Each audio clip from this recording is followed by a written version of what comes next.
Anemone is an independent film directed by Ronan Day-Lewis, starring his father, the king of actors, Daniel Day-Lewis, returning to the big screen after his retirement.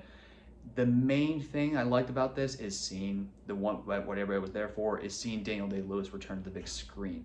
The man is one of the few who can read a phone book alongside Morgan Freeman and make it compelling and interesting. His performance is what sells this going forward. Just the choices in both his body language, his line readings in that case, and the stories he's telling is mainly in this case. It's very dialogue heavy, and Lewis really delivers as well, kind of like a play almost. In addition to that, the other character that this revolves around mostly is Sean Bean's character as Sean Bean as Daniel Day-Lewis's brother, who had basically come back to bring Lewis's character back to civilization after a self-imposed exile after war trauma.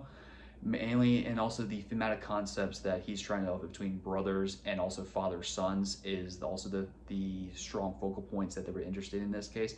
In addition to that, there were some interesting visuals that Ronan Lewis portrays on the big screen, especially in the third act, in terms of what the thematic concepts he's trying to illustrate.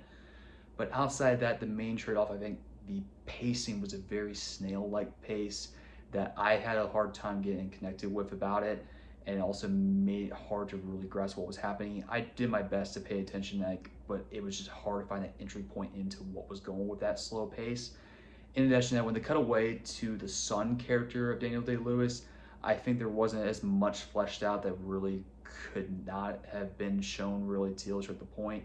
It more was carried more by you want to go back to watch Daniel Day-Lewis and Sean Bean and their brother bond in that case. But it was interesting. There were some moments, and it was nice to see Daniel Day-Lewis back on the big screen. But overall, it was more of a underdeveloped story. I would give it more of a 4.55 out of 10. Like, it's at least watchable because it is unique, but there's not much regional watchability there.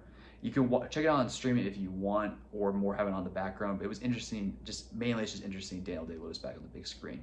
Outside of that, there wasn't as much there for me.